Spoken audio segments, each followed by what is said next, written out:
Konnichiwa, kami dari kelompok 2. Pada kesempatan kali ini, kami akan mempresentasikan mengenai Get to Know Japan Social Culture, yang akan saya mulai dari definisi. Socioculture. Culture refers to the whole way of life of the members of a society. It includes how they dress, their marriage customs and family life, their patterns of work, religious ceremonies, and leisure pursuits. It covers also the goods they create and which become meaningful for them. Sedangkan socioculture didefinisikan sebagai related to the different groups of people in society and their habits, traditions, and beliefs. Introduce Japan, negara dan pemerintahan. Nama resmi, Nippon Koku atau Nihon Koku. Nama harfiah, negara Jepang. Bentuk pemerintahan, monarki konstitusional parlementer. Kepala negara kaisar. Kepala pemerintahan Perdana Menteri. Hari kemerdekaan 11 Februari 660 sebelum Masehi. Lagu kebangsaan Kimi Gayo. Dan ibu kota Tokyo. Geografis dan penduduk Jepang. Kawasan terletak di Asia Timur, 36 lintang utara, dan 138 bujur timur. Luas wilayah, 377.915 km persegi. Pembagian wilayah, terdapat 8 wilayah dengan 47 prefektur di Jepang. Jumlah penduduk, 126,4 juta penduduk. Bahasa resmi, Jepang atau Nihongo. Mata uang yen. Agama Shinto dan Buddha. Suku bangsa, suku Yamato, Ainu, dan Ryukyu. Domain internet, .jp. Telepon +81, waktu GMT +9.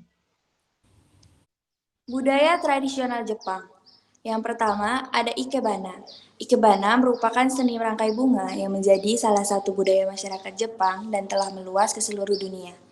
Ikebana juga dikenal dengan istilah kado, ka yang artinya bunga dan do jalan kehidupan, yang lebih menekankan pada aspek seni untuk mencapai kesempurnaan dalam merangkai bunga. Bunga bagi masyarakat Jepang merupakan tempat bagi bersemayamnya Tuhan. Yang kedua, ada kabuki. Kabuki merupakan sebuah seni teater yang menjadi salah satu bentuk kesenian Jepang yang mendunia. Dalam tulisan kanjinya, kabuki mewakili 3 elemen inti, yaitu ka, bu, dan ki, yang artinya lagu, tari, dan keterampilan. Dalam kabuki, para pemerannya menggunakan riasan wajah yang bernama kumadori, yang mengibaratkan pembuluh darah dan otot di wajah yang diberi warna berbeda, misalnya putih, merah, biru, dan coklat, di mana warna yang berbeda ini digunakan untuk membedakan setiap peran. Yang ketiga, ada sado atau chado, yang merupakan upacara minum teh yang menjadi ritual tradisional Jepang dalam menyajikan teh untuk tamu. Pada umumnya, upacara minum teh ini menggunakan teh bubuk matcha yang dibuat dari teh yang digiling halus. Bila menggunakan matcha disebut machado, sedangkan bila menggunakan teh hijau sejenis sencha disebut senchado. Dalam upacara minum teh, teh disiapkan secara khusus oleh orang yang mendalami seni upacara minum teh atau chanoyu, dan dinikmati sekelompok tamu di ruangan khusus untuk minum teh, atau namanya chashitsu. Posisi duduk selama melakukan upacara minum teh juga dilakukan dengan posisi dada tegap dan kaki dilipat ke belakang. Upacara minum teh banyak mengandung makna kehidupan, mulai dari prosesi saling memberi hormat antara tamu dan penerima tamu, pemberian kue manis atau okasi, proses pembuatan hingga proses dan cara meminum teh itu sendiri, di mana salah satu maknanya menekankan pada rasa hormat, santun, dan rasa syukur. Selanjutnya, saya akan menjelaskan tentang budaya modern di Jepang. Yang pertama adalah manga. Manga adalah media yang berisi gambar 2 dimensi yang mengandung alur cerita tersendiri. Di sini, manga juga merujuk pada komik atau kartun yang berasal dari Jepang. Di Jepang, manga biasanya dimuat berseri dalam majalah manga populer mingguan. Apabila selesai akan diterbitkan ulang dalam bentuk volume tankobon maupun terkadang dalam bentuk buku bersampul tipis. Bila sebuah seri manga cukup populer, manga itu bisa dijadikan anime setelah ceritanya tamat atau selama masih berlanjut. Yang kedua ada anime. Anime merupakan kata yang diadopsi dari animasi yang dalam bahasa Inggris. Berbeda dengan manga, animasi diproduksi dengan hasil gambar tangan maupun dengan sentuhan komputer untuk menghasilkan gambar 3 dimensi dengan warna yang bervariasi. Di luar Jepang, istilah ini digunakan secara spesifik untuk menyebutkan segala animasi yang diproduksi di Jepang. Anime sangat terkenal di masyarakat Jepang karena dianggap sebagai visualisasi dari manga. Dan yang terakhir adalah cosplay. Cosplay diadopsi dari bahasa Inggris yakni kostum dan play. Cosplay adalah pertunjukan di mana pesertanya mengenakan kostum, aksesoris, dan riasan wajah yang menyerupai tokoh anime, manga, musisi, film, penyanyi, komik, video games, bahkan selebriti. Orang yang senang melakukan cosplay disebut cosplayer atau layer. Berikut akan dijelaskan oleh teman saya. Kalau udah berubah kasih tau ya.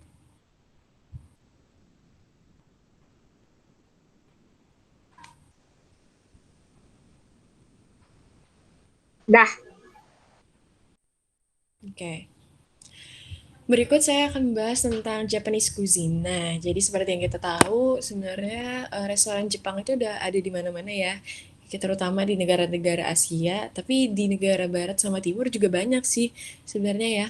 Nah, tapi ada 3 macam kuliner dari Jepang yang benar-benar populer dan ciri khas banget dari Jepang yang bakal saya jelaskan. Yang pertama adalah sushi. Sushi sendiri adalah Japanese food yang berisi nasi, terus dia disajikan bersama lauk yang berupa makanan laut, terutama ikan mentah dan sayuran, terus atau juga bisa diganti dengan wasabi. Nah, di sini nasi sushi memiliki rasa asam yang lembut karena dibumbui dengan campuran cuka beras, garam, dan gula.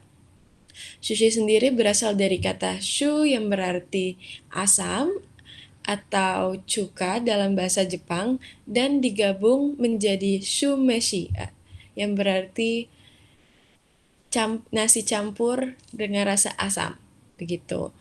Nah, pada awalnya sushi merupakan salah satu cara proses pengawetan ikan dengan cara membungkus isi perut dalam balutan beras yang sudah difermentasi.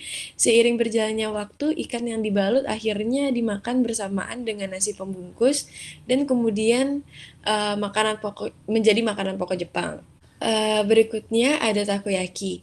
Nah, kalau takoyaki ini sebenarnya makanan yang lebih tepatnya sering dipanggil sebagai street food snack yang berasal dari Kansai, Jepang. Nah, takoyaki ini seringkali disebut sebagai bakso panggang Jepang atau kato yang berarti gurita dan yaki yang berarti panggang. Nah, takoyaki ini berbentuk bola-bola kecil yang berdiameter 3-5 cm yang dibuat dari adonan tepung terigu yang diisi dengan potongan gurita di dalamnya. Seperti namanya, cara pembuatan takoyaki tidak digoreng dalam minyak yang banyak, tapi dipanggang dalam satu cetakan setengah bulatan berukuran kecil kemudian dibalik sehingga membentuk bulatan penuh. Yang terakhir ada udon. Nah, kalau udon ini adalah sebuah makanan mie olahan dari Jepang yang dikenal sudah sejak lama. Udon sendiri dibuat dari tepung terigu yang dengan bentuk tebal yang sedikit agak lebar. Proses pembuatan udon dilakukan dengan cara menguleni tepung terigu bersama air dan sedikit direbus. Nah, kemudian udon ini disajikan bersama kuah dari dashi, ditambah kecap asin atau tushu. Kuah udon di berbagai daerah dapat berbeda-beda. Ada yang berwarna gelap dan asin, ada pula yang berwarna bening dan tidak asin. Sebagai pelengkapnya, Udon biasanya ditambahkan dengan potongan daging sapi ataupun ayam. Jadi, yang udah kalian coba yang mana? Nah, selanjutnya ada Japan Tourism. Jadi tuh sebenarnya pariwisata di Jepang ini banyak sekali.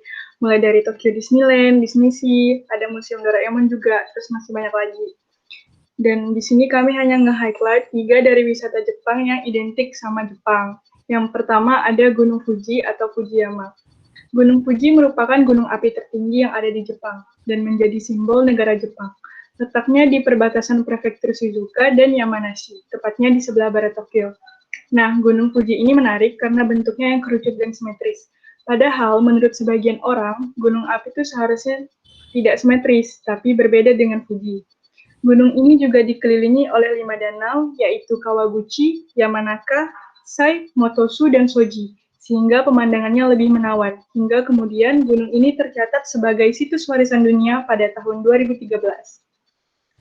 Menariknya lagi, Gunung Fuji ini memiliki kisah, legenda, dan misteri.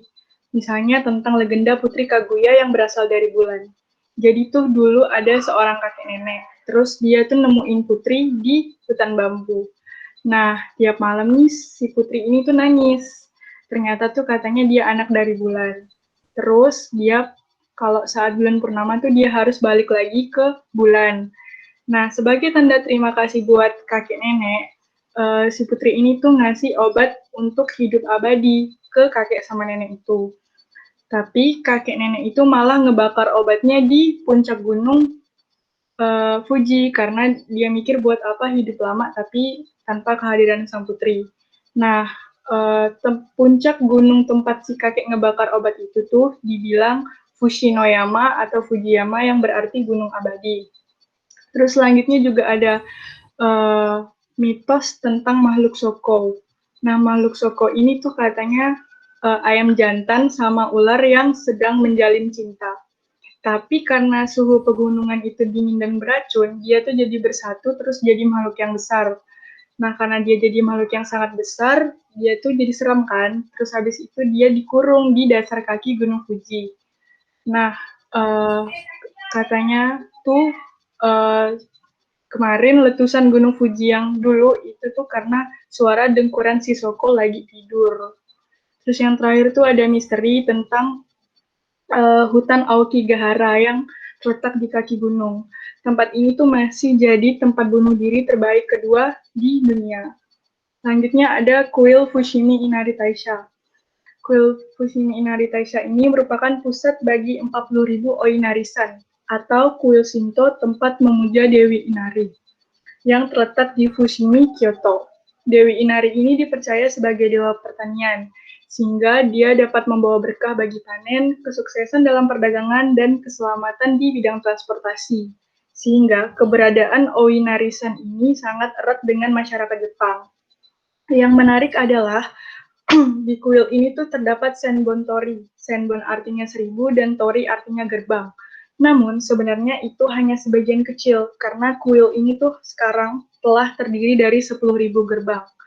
Yang sebenarnya gerbang-gerbang tersebut tidak dibangun, melainkan adalah hasil sumbangan, persembahan, dan donasi dari para pengikutnya untuk Dewi Inari, baik agar keinginannya tercapai atau sebagai rasa syukur atas ketercapaian keinginan tersebut. Nah, selanjutnya, tori ini tuh bernuansa damai dengan warna shuiro khas Jepang, disertai dengan tulisan-tulisan bercat hitam yang berisi sutra Buddha. Shuiro ini tuh sebenarnya warna vermilion yang mencerminkan warna matahari, atau biasa kita lihat itu kayak warna campuran antara merah dan jingga. Terus, di kuil ini juga ada ema yang digantung di sekitar kuil. Ema di sini adalah papan kayu kecil yang dibuat khusus untuk menuliskan permohonan, agar permohonan tersebut dapat tersampaikan ke para dewa. Yang terakhir adalah Hiroshima Peace Memorial Park.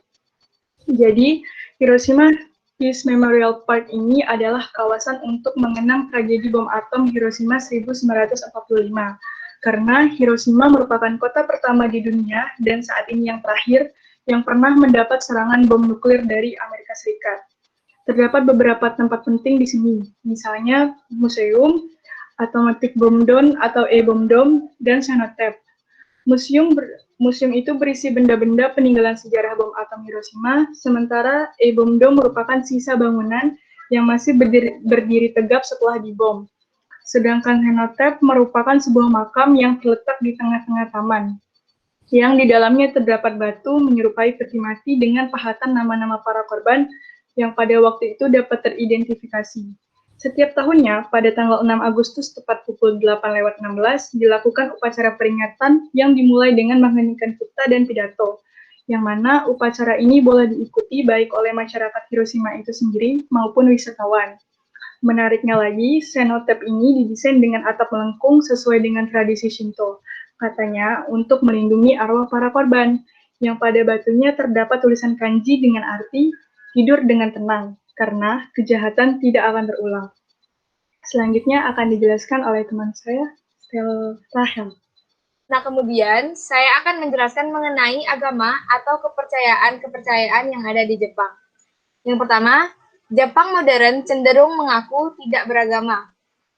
Dalam bahasa Jepangnya, mereka menyebutnya Nihonjin wa Shukoni Mukanshin. Dalam hal ini, jika mengenai persoalan agama, masyarakat Jepang cenderung tidak mengaku dan sering mengungkapkan dengan cara lain seperti Nihonjin wa Shukyoni Mukanshin, yang berarti orang Jepang tidak mempunyai minat kepada agama. Sehingga mereka dapat dikatakan tidak terikat pada suatu agama tertentu. Yang kedua, banyak tempat ibadah seperti kuil Buddha dan kuil Shinto, sehingga kebanyakan masyarakat luar menganggap bahwa agama mayoritas di Jepang adalah Shinto dan Buddha. Namun, jarang sekali ditemukan masyarakat yang secara berkala beribadah di tempat itu. Mereka hanya melakukan insidental, misalnya saat tahun baru atau acara-acara besar lainnya di tempat seperti kuil Buddha dan kuil Shinto ini. Yang ketiga, orang Jepang tidak terikat secara identik pada salah satu agama apapun. Dalam hal ini, mereka tidak terikat untuk selalu melakukan ibadah menurut tata cara salah satu agama. Misalnya, saat kelahiran anak mereka, masyarakat Jepang kan akan membawanya ke jinja untuk upacara Omiya Mairi. Namun, ketika anak itu berumur 3, 5, dan 7 tahun, mereka menyelenggarakan ritual yang bernama Shichi Gosan, yang berarti 7, 5, 3, yang dilakukan di jinja. Sementara itu, saat meninggal upacara, penguburan dilakukan dengan tata cara Buddha di Otera. And next, there is another to believe. Yang pertama, there's a trend of marrying in a Christian religious manner. Jadi di Jepang itu, in Japan society, there has a trend to marry a Christian manner. So in the Japanese hotels, there's a chapel for weddings, but not for worship. Jadi mereka di Jepang itu, di hotel-hotel Jepang ada gerejanya buat menikah, tapi nggak untuk beribadah gitu. But often, those who get married are also not a Christian. Nah, those who marry are not priests, but only foreigners who work at a part-time in Japan. In other hand, when people also buy and eat Christmas cake, they also don't go to the church. Jadi mereka itu seperti mengikuti Christian religious manner, tapi sebenarnya mereka bukan orang Kristen gitu. Kedua, ada there is no religion holidays in Japan. Jadi nggak kayak Indonesia yang banyak banget libur agamanya, tapi di Jepang itu nggak ada libur nasional mengenai upacara adat ataupun acara keagamaan. In Japanese calendar, there's no special religious national holidays, even though Christmas is not a holiday in Japan. Even so, of course, there's still part of small of Japanese society who seriously devote to religion. However, in general, it can be said that Japanese people are not religious. Sekian dari presentasi kelompok kami. Arigatou gozaimasu. Sayonara. Bye. Sekian dan terima kasih.